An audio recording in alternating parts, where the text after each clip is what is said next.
안녕하세요, 엘런입니다. 오늘은 엑스백 V에 대해서 설명을 드릴 예정입니다. 엑스백 V는 소위 사람들이 이제 100V라고 많이 부르시는데요. 엑스백 V가 이제 후지에 그 35mm 환산 화각으로 35mm 붙박이 렌즈를 갖고 있는 컴팩트 카메라라면, 라이카로 보면 라이카 Q가 여기에 이제 비슷한 카메라로 대응이 많이 되곤 합니다. 그래서 보통 많은 라이카 유저분들이 라이카 M으로 이미 잘 찍고 있는데, 라이카 M 카메라가 초점거리도 좀 길고 70cm 이상이고, 그 다음에 뭐 매크로 기능은 일단 없고, 뭐 여러 가지 그런 좀 불편한 점이 있기 때문에 서브로 들고 다닐 수 있을 만한 카메라가 뭐가 있을까 고민하다가 라이카 Q 시리즈 또는 이제 후지의 엑스백 V를 많이 검토를 하시는 것 같습니다. 오늘은 이제 서브 카메라로서의 어떤 엑스백 V 이야기를 하는 것이 아니라 이제 메인 카메라로서 엑스백 V 이야기를 한번 드려볼 생각입니다. 가끔 종종 이제 제가 라이카 거의 라이카에 반 미친 사람이신 건 이미 다 알고 계실 거고, 제 채널을 통해서 제가 라이카와 후지 백 V를 동시에 사용하고 있는 걸 알고 있기 때문에 후지 백 V도 뭐 작품 사진을 찍는데 충분하냐 이렇게 이제 물어보는 분들이 계십니다.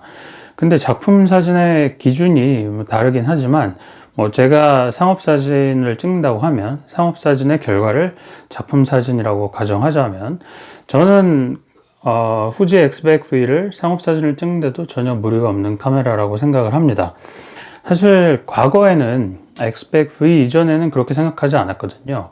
특히 이제 f.2, 그러니까 애퍼처가 2 최대 개방일 때 이 값에서는 너무 소프트하게 그 표현이 돼서, 후지에서는 뭐 일부러 그랬다고 얘기했지만 선회도가 너무 떨어지는 것 같은 느낌이 들어서 저는 이제 취미용 카메라로만 생각을 했었습니다.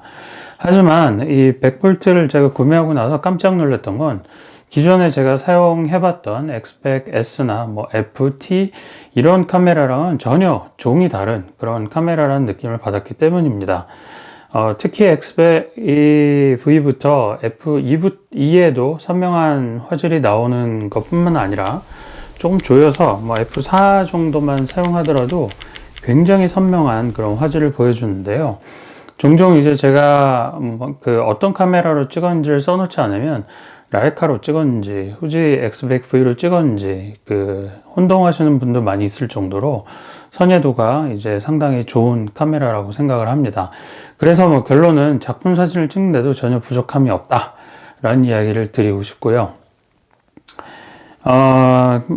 그 일상을 기록하는 데는 물론 부족함이 당연히 없습니다. 그래서 저는 라이카가 뭐 저한테는 메인 카메라이기 때문에 라이카로 여러 가지 이제 사진을 찍고, 그 다음에 일상을 기록하는 목적으로 이 엑스백 V를 그냥 주변에 뭐 데스크 위에다도 놓고 테이블 위에다도 놓고 가끔 식탁 위에다도 놓고, 아들이나 아니면 가족의 그런 일상을 제가 기록하는데 틈틈이 찍곤 하는데요. 특히 뭐 여행 다닐 때도 얘를 같이 들고 가서 음식 사진은 주로 음식 담당을 엑스백 V가 이제 하고 있는데요.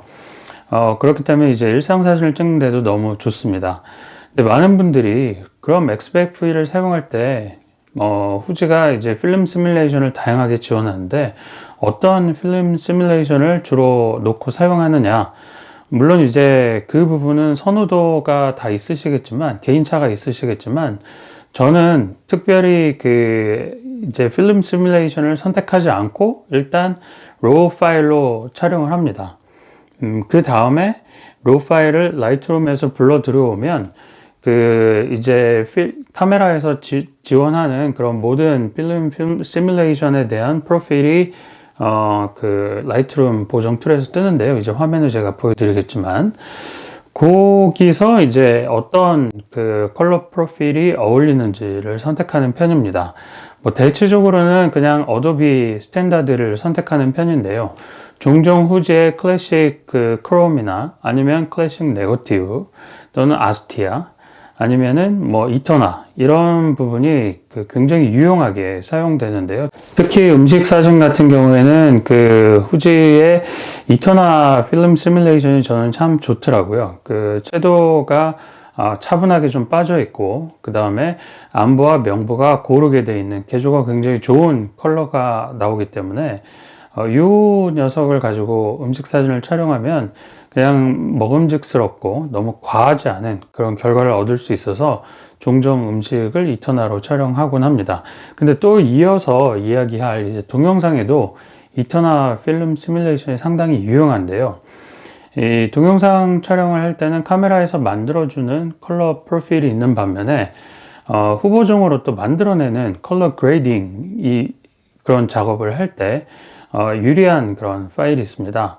뭐 로그 촬영이라고 하나요? 저는 이제 동영상 쪽이 전문이지 않아서 로그 촬영까지 제가 하고 있지는 않지만, 그러니까 채도를 싹 빼고 거의 그냥 다양한 정보를, 최대한 많은 정보를 이미지의 로 파일처럼 이제 제공하는 그런 동영상 포맷으로 알고 있는데요.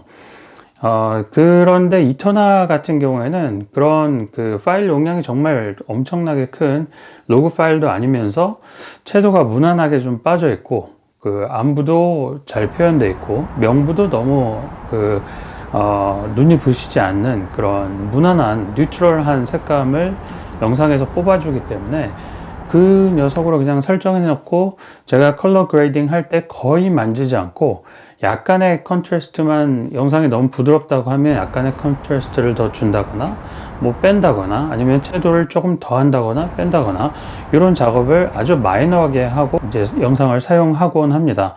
그래서 영상에 특별히 아마 전문가이시더라도 이터나 필름 시뮬레이션을 세팅해 놓고 영상을 촬영하는 거는 굉장히 도움이 많이 될 거라고 생각합니다.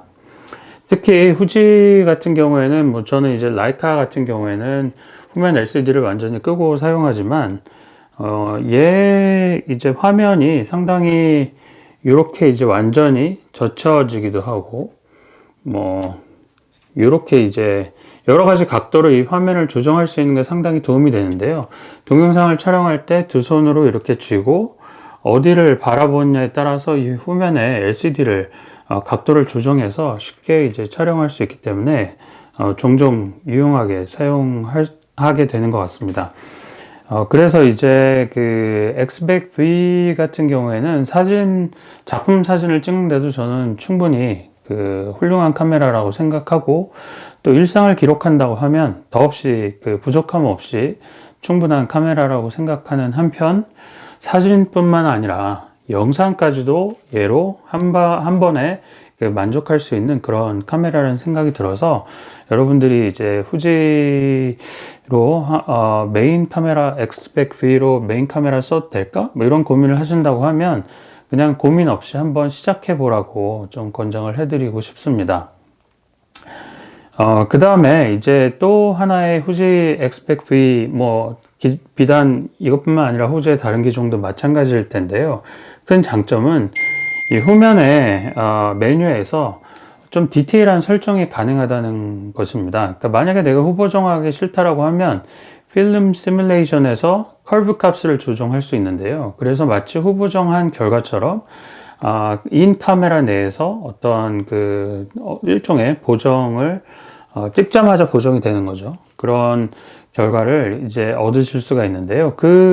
이제 설정이 JPEG 스틸 이미지뿐만 아니라 결국에는 그 동영상까지도 그런 설정을 하셔서 그 설정 값을 그대로 동영상에 반영할 수 있다는 게 큰 장점인데요. 그래서 그냥 편하게 일상에서 영상과 사진을 사용하시기에는 후지 100V가 정말 좋다라고 생각합니다. 그 다음에 이제 마지막 내용인데요. 얘를 그러면은 돌아다니면서 손각대로 이렇게 영상을 찍을 수 있느냐, 뭐 이렇게 여쭤보는 분들이 있습니다. 일단 결론부터 이야기를 드리면은 그건 좀 곤란한 것 같습니다. 왜냐하면 이 엑스백 V는 손떨림 방지 기능이 들어가 있지 않은데요. 사진 같은 경우에는 좀 연습을 한다고 하면 셔터 스피드가 충분히 느리더라도 이렇게 파인더를 바라보시면서 어깨를 흔들리지 않게 마치 총을 쏘듯 파즈를 이렇게 딱 한 다음에 이제 찰칵하고 누르면 되는데요. 그러면 이제 셔터 스피드가 느리더라도 충분히 이제 좋은 퀄리티의 사진을 얻으실 수가 있는데, 영상이라면 좀 이야기가 다릅니다. 영상은 미세하게 이렇게 조금씩 떨리더라도 그 과정이 화면에서는 약간 울렁거리듯이 이렇게 크게 느껴지기 때문에 영상의 경우에서는 손각대로 촬영하기 좀 쉽지는 않은 것 같습니다. 그럼에도 불구하고 아주 짧은 몇 초간의 그런 그 브이로그를 뭐 비롤이라고 흔히 부르죠. 그런 배경에 삽입하는 그 영상 같은 경우에는 그냥 이렇게 두 손으로 파지를 하고 아주 미세하게 이렇게 이제 수평과 수직을 맞춘 상태에서 뭐 아래 위로 이렇게 움직이는 정도는 무난하게 아마 사용을 하셔도 될 것 같습니다. 하지만 뭐 조금 오랫동안 이렇게 들고선 이렇게 찍는다든지 하면 후보정을 아무리 그 손떨림 방지 후보정을 하더라도 울렁거리는 느낌 때문에 영상으로 사용하기에는 좀 무리가 있는 것 같습니다. 대신에 하나의 뭐 트릭이 있다라고 하면 이게 뭐 테이블이라고 가정하면 이런 테이블 위에다가 얘를 올려놓고 지형지물을 이용해서 찍는 거죠. 그러면 이렇게 각도를 맞춰 놓고 찍었다가 이렇게 각도를 맞춰 놓고 찍었다가 또 땅에다 놓고 이제 위를 올려다 보게 이 아래다가 좀 이물질 같은 걸 거치해 놓고 이렇게 찍는다든지 그런 영상을 여러 개 찍어 가지고 나중에 브이로그로 편집하시는 건 충분히 그 삼각대 없이 사용하시기에 좋은 트릭인 것 같습니다. 그래서 저 같은 경우에는 후지 라이카가 이제 메인이고 라이카를 너무 좋아함에도 불구하고 엑스백 V를 정말 옆에다 놓고 제가 어딜 가든 거의 들고 다니다시피 그렇게 사용하고 있는데요. 여러분들도 엑스백 V의 어떤 매력을 충분히 느껴보시고 또 고민하고 계시다면 이제 고민을 계속 하지 마시고 그냥 한번 엑스백 V를 입문해서 즐겨보시라고 한번 이야기를 드려보고 싶습니다. 제가 뭐 찍었던 그런 일상의 브이로그 영상을 한번 이렇게 쭉 보여드리면서 그 영상을 마무리하도록 하겠습니다. 참고로 영상에 찍은 그런 필름 시뮬레이션은 모두 그 이터나 시뮬레이션을 활용했습니다. 네, 감사합니다.